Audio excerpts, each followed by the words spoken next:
नमस्कार साथीहरू। सायद तपाईलाई पनि कसैले भनेको हुनुपर्छ, सधैँ असल बन्नुहोस्, साँचो बोल्नुहोस्, सबैको भलो सोच्नुहोस् र सबैलाई माफी दिनुहोस्। तर जीवनले तपाईलाई चुपचाप अर्को एउटा यस्तो पाठ पनि सिकाएको छ जुन किताबहरूमा लेखिएको हुँदैन, प्रवचनहरूमा बोलिँदैन र मञ्चहरूमा पनि यसको बारेमा ताली पाइँदैन।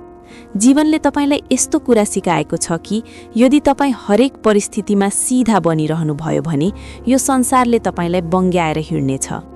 यदि तपाईँ हरेक व्यक्तिका लागि सधैँ राम्रो बनिरहनु भयो भने मानिसहरूले तपाईलाई प्रयोग गरेर अगाडि बढ्नेछन्। र यदि तपाईँ हरेक पटक चुपचाप बस्नुभयो भने तपाईको त्यो मौनतालाई तपाईको कमजोरी ठानिनेछ। यही नै जीवनको त्यो तीतो सत्य हो जसलाई बुझ्न प्राय मानिसको पूरा उमेर नै बित्ने गर्दछ। साथीहरू, हामीले राधाकृष्णको कथालाई प्रेमको प्रतीक मान्छौं, तर त्यहाँ पनि हरेक मुस्कानको पछाडि एउटा युद्ध लडिएको छ, हरेक शान्तिको पछाडि एउटा गहिरो रणनीति रहेको छ र हरेक करुणाको पछाडि एउटा कठोरता लुकेको छ।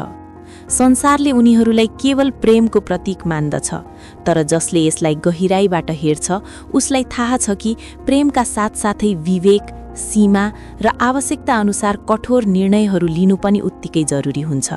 किनभने जो हरेक पटक नम्र रहन्छ उनै टुट्छ र जो हरेक पटक झुक्छ उसले नै अरूबाट दबिनुपर्छ। साथीहरू, यहाँ नराम्रो बन्नुको अर्थ कसैलाई अन्याय गर्नु, धोका दिनु वा कसैको हक अधिकार खोज्नु भन्ने पटक्कै होइन। नराम्रो बन्नुको अर्थ हो अबदेखि हरेक व्यक्तिलाई तपाईको आफ्नो आत्माको साँचो नसुम्पिनु। नराम्रो बन्नुको अर्थ हो अब अरूको हरेक आँसुमा पग्लिएर नबस्नु। नराम्रो बन्नुको अर्थ हो अब हरेक आवाजलाई आफ्नो मात्र जिम्मेवारी नसम्झिनु। संसारमा सबैभन्दा बढी शोषण तिनै व्यक्तिहरूको हुन्छ जसको हृदय सफा हुन्छ र जसको नियत साँचो हुन्छ।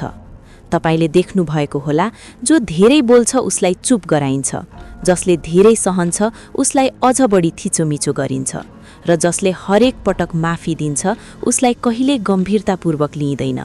यस्तो अवस्थामा जीवनले एउटा प्रश्न सोध्छ, के तपाईँ अझ पनि हरेक हालमा राम्रो मात्र बनिरहनुहुन्छ वा अब आफूभित्र एउटा सीमा कोर्नुहुन्छ?